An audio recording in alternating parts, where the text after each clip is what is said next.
A gente já tem com a gente, Barão, na ponta da linha, o cientista político Antônio Lavareda. Se quiser fazer as honras de recebê-lo aqui no Band News Station. Maravilha, sempre bom falar com o professor Lavareda. Lavareda, campanha acirradíssima. O Lavareda é um dos caras que mais entende de pesquisa, de números. As pesquisas foram achincalhadas durante o primeiro turno da eleição, principalmente por causa dos números do presidente Jair Bolsonaro. Agora, nesse segundo turno, Lavareda, todas indicavam a vitória do Lula, muito próximo, né, do que aconteceu mesmo no final das contas com as urnas apuradas. Agora, chama atenção a diferença que foi muito pequena, Lavareda, algo que a gente só via lá naquela eleição de Collor com Lula, enfim, algo que a gente não via há muito tempo no Brasil, Lavareda. Bom dia, seja bem-vindo aqui mais uma vez à Band News FM. Bom dia, Barão, bom dia, Gabriela, e aos ouvintes do Band News. Olha, você tem razão, a eleição pelo resultado, ela fica mais próxima até do que em relação a Collor, que você lembrou, que ganhou por 6 pontos, ela fica ainda mais próxima e, na verdade, quase pela metade do resultado de 2014. Dilma Aécio, quando a diferença entre os dois foi de 3,4. Verdade. Essa agora foi de 1,8, apenas um pouco mais do que a metade daquele 2014. Barão, agora lembrando que as eleições vão ficando mundo afora, cada vez mais renidas, né? Disputas renidas traduzem resultados muito próximos. Então, isso eu acho que nós entramos numa era no Brasil que nos distancia daquelas grandes, né, daqueles resultados com grande maioria sobre o adversário, né, tal como o Fernando Henrique, que em 94 teve o dobro de Lula, ou em 98 teve 20 pontos a mais, e depois no segundo turno, 2006,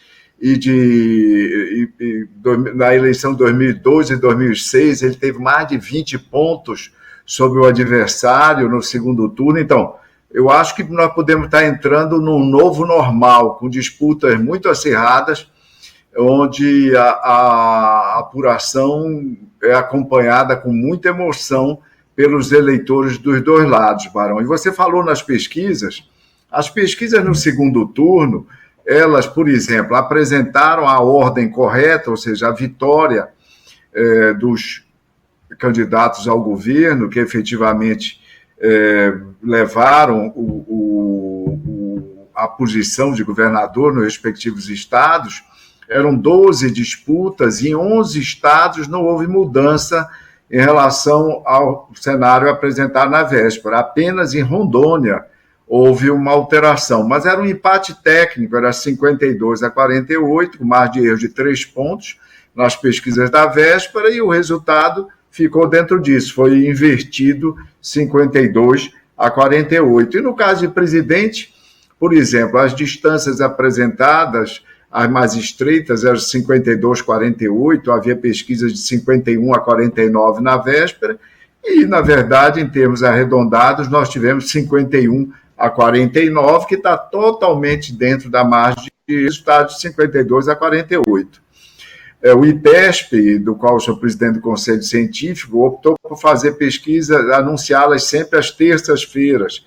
Então, fez 3 rodadas no segundo turno, às terças-feiras. Então, o resultado com prognóstico de abstenção dos eleitores menos interessados, o resultado era que alimentava um prognóstico, melhor dizendo, que a pesquisa mede intenção de voto, era 52-48. Então, com uma margem de 3 pontos. Então, o resultado foi totalmente compatível com com a pesquisa, com a medição anunciada na terça-feira, Barão. Eu acho que aquele ímpeto no Congresso contra os institutos, contra as pesquisas, deve arrefecer bastante após esse segundo turno. Lavareda, antes da eleição, a gente conversou bastante sobre a questão da abstenção, né? E teve algum número que chamou bastante atenção no resultado de ontem, nos números de ontem, porque as abstenções no segundo turno foram menores do que no primeiro turno, o que é uma mudança histórica aí, né? A diferença foi pequena, só para registrar aqui para quem nos ouve. Nesse segundo turno, a gente teve 20,58% do total de eleitores aptos a votar que não foram votar. É o menor índice registrado desde 2006 e no primeiro turno tinha sido 20,95. Então 20,58, 20,95 é uma diferença de 500 mil eleitores. Pouca coisa, mas que de qualquer maneira marca aí uma quebra, né, numa série histórica que a gente vinha acompanhando. Queria te perguntar duas coisas dentro da abstenção. Primeiro, se essa abstenção menor pode ter feito diferença, já que o resultado foi tão apertado. E segundo, por que as pessoas estavam mais mobilizadas nessa eleição, se tem a ver com essa divisão tão aprofundada que a gente vive hoje na sociedade brasileira. Gabriela, é um excelente ponto que você traz à nossa conversa. Desde o dia 3, do dia seguinte ao primeiro turno, alguns analistas, eu acho que eu tive a oportunidade de ser o primeiro deles, a destacar publicamente qual havia sido o papel da abstenção no primeiro turno. Veja o seguinte, até hoje se pensa que as pesquisas se aproximaram do resultado de Lula no primeiro turno e se distanciaram do de Bolsonaro. Mas foi exatamente o contrário. Bolsonaro, considerado o total de eleitores, no primeiro turno, ele tinha, segundo a média das principais pesquisas, 33 pontos percentuais, ou seja, 1/3 dos eleitores brasileiros no primeiro turno. Esses 33% exatamente foram cravados pelo IPESP na véspera da eleição, 33%. Pois bem, apuradas as urnas, quanto teve Bolsonaro? Teve exatamente 33%. Óbvio que ele perdeu alguma coisa, porque todos os candidatos perdem um pouco para a abstenção, e ganhou alguma coisa, ganhou de voto útil. Basta ver a votação a menor de Simone Tebet e de Ciro em relação às pesquisas. Agora, o resultado discrepou bastante exatamente com relação ao primeiro colocado, o ex-presidente Lula. Foi ele que foi o principal prejudicado pela abstenção. E fica clara essa constatação quando você compara o perfil da abstenção, e isso foi divulgado, inclusive eu publiquei um artigo na Folha de São Paulo, no caderno de Ilustríssima, mostrando isso, o perfil da abstenção, uma abstenção que se correlaciona negativamente com o nível de escolaridade, ou seja, quanto menor a escolaridade, mais a abstenção. Nós ainda não vimos os resultados do TSE, Tribunal Superior Eleitoral, para a abstenção nesse segundo turno, mas provavelmente deve ser a mesma coisa, ou seja, a abstenção subtrai a participação de uma porção expressiva dos eleitores de menor escolaridade e menor renda. Então, era a abstenção, e quando comparado esse perfil da abstenção no primeiro turno com o perfil do eleitorado de Lula, tal como revelado nas pesquisas, 45% dos eleitores de Lula, naquele momento, tinham no máximo a escolaridade fundamental completa. Para você ter uma ideia, Gabriela, e agora traduzindo os segmentos, entre os eleitores no topo da escolaridade, segundo o Tribunal Superior Eleitoral, superior completo, terceiro grau completo, a abstenção era de 12%. E na base da pirâmide de instrução, ou seja, no eleitorado analfabeto, infelizmente ainda temos cerca de 7 milhões de eleitores no Brasil analfabetos, um número perto disso, a abstenção era de 52%, Gabriela, ou seja, a abstenção foi um fator importante para levar a eleição para o segundo turno, e ontem ela, historicamente, foi reduzida. Isso foi fruto de uma preocupação da sociedade, dos partidos, mas, sobretudo, da sociedade, do judiciário, dos poderes públicos, que liberaram, que implementaram o transporte gratuito nas regiões metropolitanas do país, e houve uma mobilização de todos para que essa abstenção, ao contrário de eleições anteriores, ela não aumentasse de um turno a outro, e isso teve resultado, logrou um bom efeito, e você teve aí, como você lembrou, uma abstenção que se reduz aí em alguns pontos percentuais, mas isso significa, como você lembrou, 593 mil eleitores participando, né, que não haviam participado do primeiro turno, participando desse segundo turno. Isso é importante para a cidadania. Você tem no Brasil, infelizmente, uma abstenção compulsória, O que é que eu chamo de abstenção compulsória? São aqueles eleitores para os quais o custo de participação é muito elevado, eles não têm condições de pagar a passagem do transporte coletivo, e muitos deles também vão lembrar, muitas mulheres, chefes de família, que não têm com quem deixar os filhos no domingo, quando as creches públicas, na maioria esmagadora dos casos, não funcionam. Então, isso exclui muitos brasileiros da participação nesse momento tão importante da democracia, que é o momento das eleições.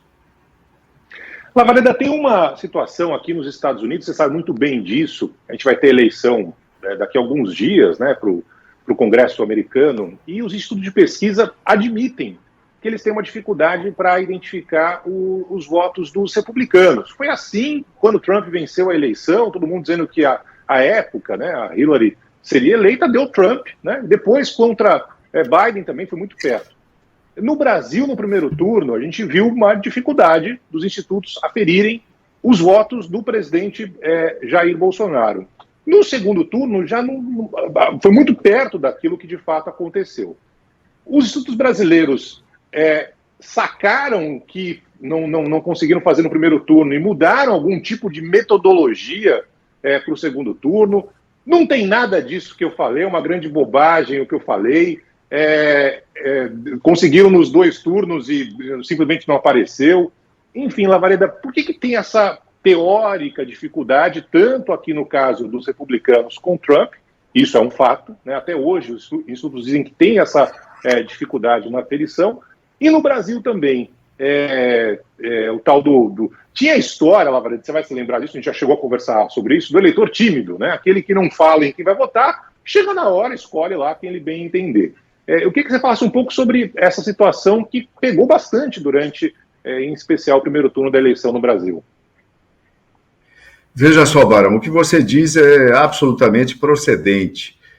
Nos Estados Unidos, os institutos de pesquisa têm dificuldade de fazer duas coisas. Primeiro, eles utilizam há muito tempo estratégias na pesquisa para detectar o likely voter, o eleitor provável. Lá, como sabemos, o voto é facultativo, mas ainda assim há uma diferença de 10 pontos entre disposição a participar da eleição, a votar declarada nas pesquisas e participação efetiva registrada nas urnas. Se há essa dificuldade lá, imagina no Brasil, onde o voto é obrigatório, 95% dos eleitores dizem que vão comparecer, mas, na verdade, quando chega no momento da eleição, 20,58%, né, 20 pontos e meio, um pouco mais do que 20 pontos e meio, não participam efetivamente.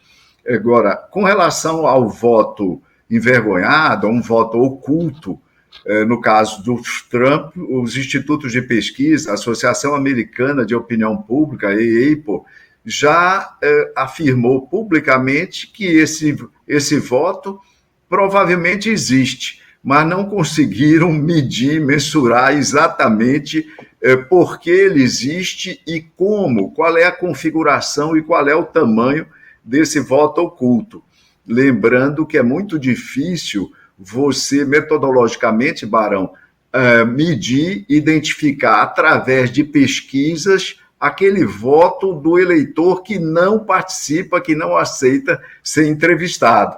Alguns institutos no Brasil tentaram fazer isso no primeiro turno, mas, obviamente, é muito difícil. É você usar um método para identificar aqueles eleitores que não se submetem às entrevistas, ou seja, ao mesmo método, que não se inclui a investigação do mesmo método. Então, essa é uma hipótese que nós vamos continuar alimentando, ou seja, continuar considerando, mas dificilmente vai ser exatamente identificado. Vejamos o que acontecia nas pesquisas da véspera da eleição. Peguemos o dado do Datafolha, que identificou 52, 48, ou mesmo do IPESP, que há alguns dias antes, na terça-feira, identificava entre eleitores interessados esses 52, 48. E vejamos o que é que ocorreu, de fato. Quando você olha os votantes, esquece votos válidos. Voto válido, o resultado foi 50,9 a 49,1. Mas quando você olha os votantes,